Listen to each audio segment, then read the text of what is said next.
विलंबित राति दुर्वृत्त माने एपरी जिनिस चोरी करि नेले जे अचल होईगला गुटिए राइस मिल। तेबे दुर्वृत्तों आखिरे कौनसी चोरी छोट किंबा बड़ नुहे, केवल चोरी करा जाउथबा जिनिसटी मूल्यवान हेबा आवश्यक। सेहीपरि एक घटना घटिछि ढेंकानाल जिला भुवन ब्लॉक गढ़ नृसिंह प्रसाद पंचायतर बालीपड़ा मौजारे थिबा त्रिशक्ति राइस मिल रे। प्रथमे दुर्वृत्त माने विद्युत संयोग काटी मिल परिसर रे थिबा 33,000 किलो भोल्ट उच्च क्षमता संपन्न विशिष्ट ट्रांसफॉर्मर रो यंत्रांश चोरी करि नैछंती। हेले पावर कट होई जाइछि भाबी मिल रो कर्मचारी माने आ बाहर को आसी नथिले, किंतु सकाळ हेबा परे ट्रांसफॉर्मर रो यंत्रांश चोरी होइथिबा जानिबाकु पाई मिल रो कर्मचारी माने मालिकंकु जणाइथिले।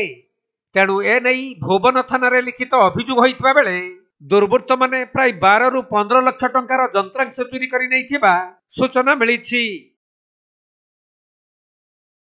मो ना सरोज कुमार नायक, मु त्रिशक्ति राइस मिल रे सुपरवाइजिंग काम करे। गत काली राति रे 10:40 11टा भितर समय हम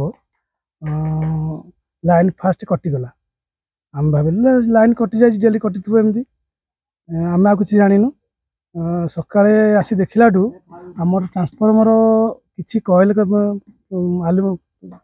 कॉइल कटा ऑयल लीकेज कर देखिलु, तले बोहार देखिलु।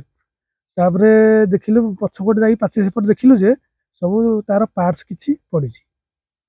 एमती अध किलोमीटर गलु मेन रोड रे भी तेल पड़ता। तापर आम आमर बाबू को आसी रिपोर्ट कलु। हाँ शुणुलु ये पाखापाखि 2-3 जगह ट्रांसफॉर्मर चोरी होता।